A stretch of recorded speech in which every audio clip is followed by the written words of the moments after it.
আবওয়াবুস সামাই, তখন আসমানের দরজাগুলো খুলে দেওয়া হয়। তাহলে আসমানের দরজা যদি খুলে দেওয়া হয়, এই সময় আল্লাহর কাছে যা চাইবেন তাই পাওয়া যাবে কি যাবে না?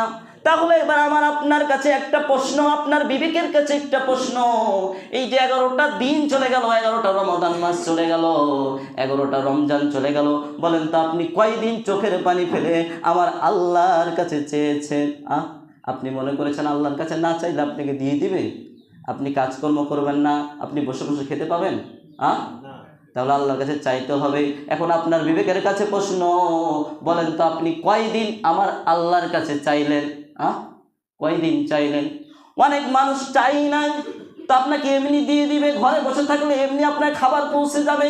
আল্লাহর কাছে চাইতে হবে। ফালিয়াতাহাকু কলিলান ওয়া ইয়াবকু কাসীরা। আল্লাহ রাব্বুল আলামিন সূরাতুত তাওবা 9 নম্বর সূরা